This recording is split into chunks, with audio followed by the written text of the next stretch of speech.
मैं अभिनय कुमार सिंह जिला शिक्षा एवं प्रशिक्षण संस्थान डुमरांव सत्र 2021 से 23 का प्रशिक्षु हूँ। मुझे इंटर्नशिप के लिए लैब विद्यालय के तौर पर अभ्यासार्थ मध्य विद्यालय डुमरांव आवंटित किया गया है। तो विद्यार्थियों, आज का जो हम पाठ पढ़ने जा रहे हैं वो है धारिता। धारिता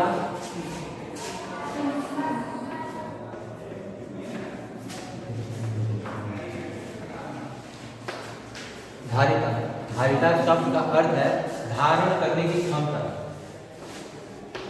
धारण करने की क्षमता से तात्पर्य यह है कि जैसे कि समझिए कि आप लोग कोई भी अगर दुकान पे जाते हैं तो किसी दुकानदार से कहते हैं कि मुझे ये तेल चाहिए या कोई भी वस्तु चाहिए, तो सबसे पहले अगर आप किसी भी वस्तु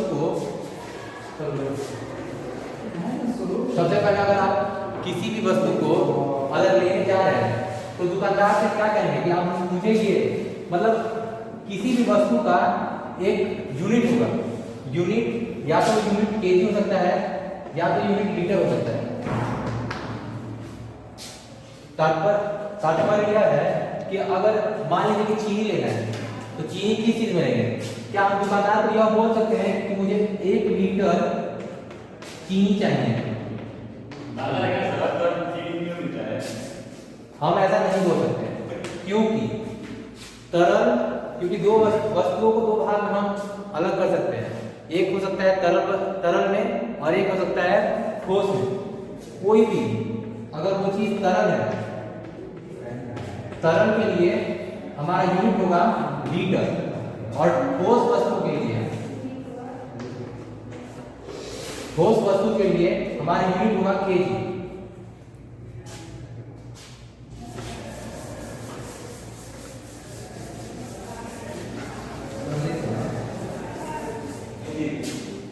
इसको हम एक और एग्जाम्पल के तौर से समझ सकते हैं। जैसे कि मान लो आदित्य, तुम गए दुकान पे और तुमने दुकानदार से कहा मुझे 1 लीटर सरसों का तेल चाहिए।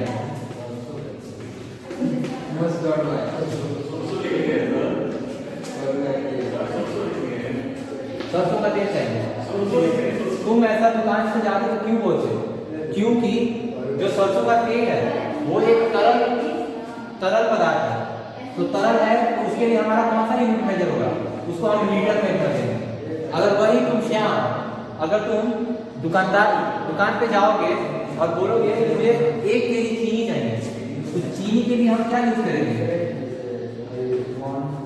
चीनी के लिए यूज होगा केजी, क्योंकि चीनी क्या है? चीनी एक ठोस पदार्थ है। चीनी क्या है? ठोस पदार्थ है। तो विद्यार्थियों, आपका जो पाठ धारिता है उसमें एक सोनू नाम का लड़का है, जो दुकान जाता है। उसने दुकानदार से कहा कि मुझे अपने घर में आए मेहमानों के लिए लस्सी चाहिए। तो दुकानदार ने पूछा कि आपको कितनी लस्सी चाहिए?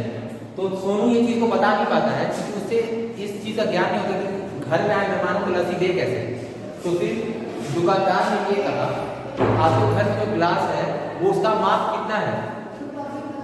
तो सोनू, जब दुकानदार ने पूछा कि गिलास का माप कितना है, तो सोनू ने ये जवाब दिया कि मेरे घर के जो गिलास है उसका माप है 200 मिलीलीटर। अब सोनू के घर में कितने मेहमान आए थे? जैसा कि आप लोगों के पाठ में दिया गया है कि सोनू के घर में 9 मेहमान आए थे। तो अब सोनू को कितने गिलास की जरूरत थी? तो सोनू को 9 गिलास की जरूरत थी। 9 गिलास लस्सी। सोनू को 9 गिलास लस्सी चाहिए थी। तो जैसा कि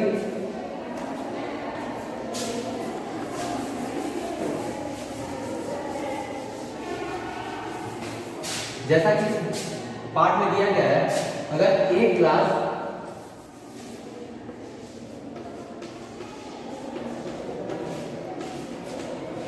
में अगर 200 मिलीलीटर है तो 9 गिलास में कितने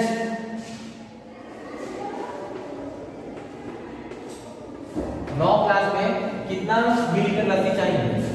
तो 9 ग्लास में 9 गुणे 200 मिलीलीटर, तो टोटल सोनू को 1800 मिलीलीटर लस्सी चाहिए। 1800 मिलीलीटर लस्सी से तात्पर्य है कि सोनू को 1 लीटर 800 मिलीलीटर लस्सी की आवश्यकता है।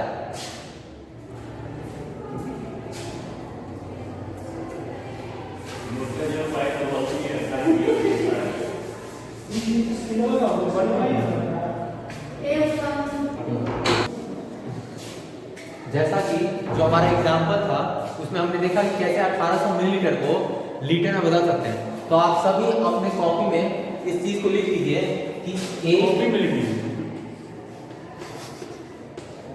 लीटर बराबर 1000 मिलीलीटर।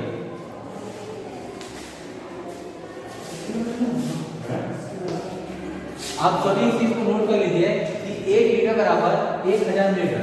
आपका जो पार्ट है वो पूरा पार्ट इसी पे बेस है कि कैसे हम 1 लीटर अगर किसी वस्तु को लेना है तो उसमें कितने मिलीलीटर मिला के हम 1 लीटर बना सकते हैं। या अगर कहा जाए तो कि आपके पास अगर 1 लीटर कोई चीज़ है, मान लीजिए अगर आपके पास 1 लीटर लस्सी है या 1 लीटर पानी है, अगर आपको 10 लोगों में देना है तो आप उस 1 लीटर को कैसे देंगे 10 लोगों में? आपका पूरा पार्ट इसी के इर्द गिर्द घूम रहा है। तो बच्चों जैसा कि हमने देखा कि 1 लीटर में 1000 मिलीलीटर होता है और मैंने आप लोगों को बताया कि हमारा पूरा जो पार्ट है वो इसी एक लाइन पे बेस है कि 1 लीटर में कितना मिलीलीटर होता है या कितना मिलीलीटर बन के कितना मिलीलीटर को जोड़ा जाए तो वो 1 लीटर में बदल सकता है। आप लोगों के बुक में सवाल दिए हुए हैं, आप लोग देखिएगा इस क्वेश्चन में लिखा हुआ है, 3 क्वेश्चन में लिखे हुए हैं, लीटर में है और मिलीलीटर में है। हम इसको पूरा जोड़ के इसमें बताना है कि ये चेंज हुआ कितने मिलीलीटर में होगा। अब बताइए आप लोग कि अगर 5 लीटर है, अगर आप सब जानते हैं कि अगर 1 लीटर में 1000 मिलीलीटर होता है तो 5 लीटर में कितना मिलीलीटर होगा? तो हम सब जानते हैं कि 5 लीटर का मतलब 5000 मिलीलीटर होगा। उसी तरह इसमें देखिए सवाल जो दूसरा नंबर लिखा हुआ है उसमें लिखा हुआ है 3 लीटर और 250 मिलीलीटर। तो सबसे पहले हम इसको लिखेंगे 3 लीटर मतलब 3000 मिलीलीटर प्लस अब ये 250। अब दोनों को अगर मिलाया जाए तो कितना हो जाएगा? अगर दोनों को मिलाए तो 3000 लीटर और 250 ये हो जाएगा 3250 मिलीलीटर।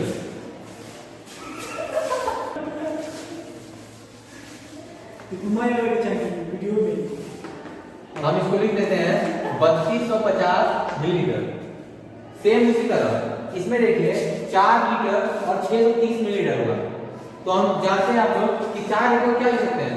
4 लीटर को हम लिखेंगे 4000 मिलीलीटर प्लस 630 मिलीलीटर। अगर दोनों को मिलाएं तो लिखेंगे 4630 मिलीलीटर। तो हम इसको यहाँ पे एक लाइन लिख देते हैं कि टोटल कितना होगा ये 4630 मिलीलीटर। तो आप सभी इसको नोट डाउन कर लीजिए अपने अपने कॉपी पे। जैसा कि आपने देखा कि पिछले क्वेश्चनों में हमने देखा कि कैसे लीटर को मिलीलीटर में बदलते हैं, लेकिन इस सवालों में हम देखेंगे कि कैसे जब मिलीलीटर में है तो उसको लीटर और मिलीलीटर में बदल के कितना लिखेंगे।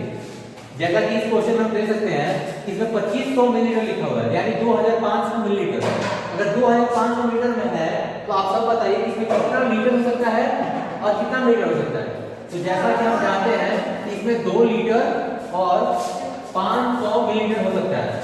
सेम उसी तरह अगर हम इस क्वेश्चन में देखें तो 3200 मिलीलीटर है। 3200 मिलीलीटर कहने का अर्थ है कि इसमें 3 लीटर और 200 मिलीलीटर है। अब इस सवाल को देखिए, इस सवाल में है 4800 मिलीलीटर। 4800 मिलीलीटर से क्या हो सकता है? तो इसमें हम लिखेंगे 4 लीटर और 800 मिलीलीटर। तो हमने दोनों तरह के सवाल देख लिए। एक में हमने देखा कि कैसे लीटर को मिलीलीटर बदलते हैं और फिर हमने इस 3 सवाल में देखे कि कैसे मिलीलीटर को लीटर और बचे को मिलीलीटर में लिखेंगे। तो विद्यार्थियों, हमारा जो पाठ आधारित था, इसमें हमने पढ़ा कि कैसे किसी तरल वस्तु को नापा जाता है। अगर मान लीजिए आपके घर में जो पानी है वो मान लीजिए 10 लीटर है, तो अगर उसको मिलीलीटर में बदलेंगे तो कितना होगा, या 1 लीटर आपके पास ग्लास में पानी है, तो अगर 1 लीटर ग्लास के पानी को अगर 4 लोगों में देना है तो कितना ml देंगे। हमने ये पूरा पार्ट हमारा इसी में था कि कैसे लीटर को हम लोगों ने मिलीलीटर में बदला और कैसे मिलीलीटर को लीटर में बदलेंगे। धन्यवाद।